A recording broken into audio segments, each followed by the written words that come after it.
नमस्कार, आप सभी को स्वागत है आपका। और आज हम लोग एक बहुत ही गंभीर समस्या के बारे में चर्चा करने वाले हैं, जो कल ही मुझे है ना अपने किचन गार्डन में दिखाई दी है। और जैसा कि सामने आप देख ही रहे हैं, मेरे है ना ये कद्दू की बेल का प्लांट है और है ना इसमें कितनी जड़ों में गांठ बनी हुई हैं। तो निमोटेड की समस्या मैं मानती हूँ इसको, और मेरे बहुत दुख हो रहा है आज कि मेरे किचन गार्डन में भी ये 17 साल में पहली बार मैंने देखी है। पिछले साल मैं कुछ नर्सरी से प्लांट लाई थी डायंथस के, उनकी जड़ उनमें उनकी मिट्टी में निमोटेड की प्रॉब्लम थी और वो एकदम से मैंने खाली की है अपनी मिट्टी के ऊपर ही। तो हटाई भी मैंने जल्दी से वो मिट्टी, पर कुछ तो रह ही जाता है कण, और एक्स्ट्रा मिट्टी इस कट्टे में भरती हूँ मैं, इनमें इधर रखे होते हैं जो। तो बस इसमें ये मैंने कद्दू की बेल लगा रखी थी, और मुझे कल मैंने यहाँ से सफाई की ना, दिख ही नहीं रहे थे बिल्कुल कट्टे ये प्लांट्स के बीच में। और ये खरबूजे का कट्टा पड़ोस में ही है, इसमें बिल्कुल ठीक है सब कुछ, और है ना नज़र ही नहीं आ रहे थे। ये अब नज़र आई है एकदम से, तो है ना बहुत मेरा है ना मन ख़राब हुआ है इसको देख के। और अब मैं तुरंत इसके इलाज के लिए सचेत हो गई हूँ, हो जाना चाहिए, क्योंकि निमोटेड एक गंभीर समस्या है, काफ़ी नुकसान कर देती है मिट्टी में और फसलों में जो है। तो ये देखो कद्दू की बेल स्वस्थ है वैसे इसमें लगी हुई, और राइजोबियम बैक्टीरिया से भी इस तरह की गांठें बनती हैं जो फ़ायदेमंद होती हैं, पर मैं दोनों में पहचान नहीं कर सकती, इसलिए मुझे लग रहा है ये निमोटेड ही है। और ये सब हटा दूंगी अब मैं करेले की बेल वगैरह यहाँ से। और अब अच्छे फ्लावर्स आ रहे हैं करेले की बेल में हालांकि। तो निमोटेड होता क्या है, सबसे पहले अगर हम ये जानें तो सूत्रकृमि, हम लोग बचपन से ही पढ़ते आए हैं, सूत्रकृमि होते हैं निमोटेड को कहते हैं। और ये बिल्कुल लंबे लंबे से धागे समान है ना होते हैं, अपनी नॉर्मल आंखों से नहीं दिखते हैं। ये देखो इसमें भी दो पॉट्स में मेरे में आ रहा है ये, और ऐसे जड़ों में ना गांठें बनने लग जाती हैं, बिल्कुल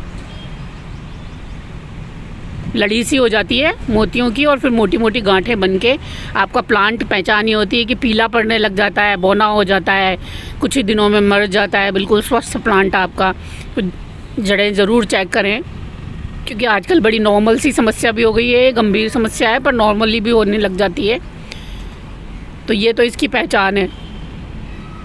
नज़दीक से मैं आप लोगों को दिखाऊं, जड़ों में इस तरह की है ना गांठें दिखने लग जाएं आपको तो,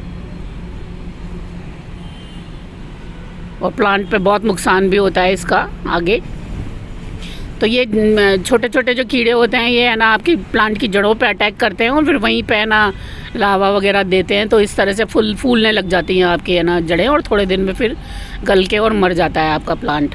तो इलाज अगर इसका हम देखते ही तुरंत करें तो सबसे पहले तो हमारा जो प्लांट है वो उखाड़ें हम, जिसमें ये है ना समस्या आई है, और उसको निकाल के बाहर फेंकें, और फिर मिट्टी को पूरे अच्छे तरीके से धूप लगाएं। मैं तो ये कहती हूँ कि 1 आध महीना उस मिट्टी को बिल्कुल पड़ती छोड़ दें, बिल्कुल उसमें कुछ भी ना डालें, कोई चीज़ ना उगाएं, फिर अच्छे से वो ख़त्म हो जाते हैं, इनका जीवन चक्र ख़त्म हो जाएगा इतनी दिन में। तो ये सबसे सस्ता सरल सुंदर टिकाऊ उपाय है इसका, कि आप अपनी मिट्टी को धूप लगाएं खूब पलट पलट के। और दूसरा जो है वो आप जो अगर आप फैलने से रोकना चाहते हैं तो अपनी खुरपियाँ वगैरह जो भी हैं वो आप धो के यूज़ करें, क्योंकि पॉट्स में एक दूसरे से बस इसी तरह से फैल सकता है, ये निकल के तो फैलता नहीं है कि हम लोग खुरपियाँ बिना धोए यूज़ कर लेते हैं, औजार जो भी हम लोग यूज़ कर रहे हैं। और तीसरा बायो एंजाइम एक अच्छा है इसका ट्रीटमेंट है, और दूसरा नीम ऑयल भी बहुत अच्छा ट्रीटमेंट माना जाता है इसका, अगर ऑर्गेनिकली हम लोग बात करें तो नीम ऑयल का अपने मिट्टी में है ना नीम की खली का उपयोग करें, सभी तरह की खली, मूंगफली की खली, अरंडी की खली, नीम की खली, ये सब चीज़ें अपनी मिट्टी में अच्छी तरह से उपयोग करें, तो उससे भी ये काबू में रहते हैं। और है ना ये नीम ऑयल वगैरह जो आते हैं इनको भी हम लोग अपनी मिट्टी में मिलाते रहें स्प्रे के साथ साथ, तो भी ये काम करता है अच्छा। तो देखो मेरे पास ये नीम ऑयल है, ये मैं टब में मुझे कुछ दिन पहले ही दिख गया था, तो मैं उसमें डालती रहती हूँ। और सबसे अच्छा जो मुझे तरीका लगता है, 1 साल से मैं ये त्रिगुण यूज़ करती हूँ इफ़को का, ये इसी हिसाब से बनाया गया है इसको, जो भी मिट्टी जनित रोग होते हैं ना उनके लिए ये यूज़ करने के लिए बनाया गया है। तो नेमोटेड के लिए भी है, ये फफूंद के लिए भी है, मिट्टी जनित सारी बीमारियों के लिए ये थोड़ा सा है ना इसको तैयार किया गया है, कुछ चीज़ें मिक्स करके। और जो भी इसका डायरेक्शन है यूज़ का, तो मैं लास्ट ईयर भी मैंने एक बार मंगाया था, तो मैं नॉर्मली यूज़ करती थी कि है ना फफूंद वगैरह से, और मिट्टी में कुछ और बीमारी हो जाए तो है ना काम चल जाए इसका। तो शायद हो सकता है इस वजह से ही ना बढ़ा हो मेरे है ना मिट्टी में 1 साल से बहुत ज़्यादा। तो अब मैं ये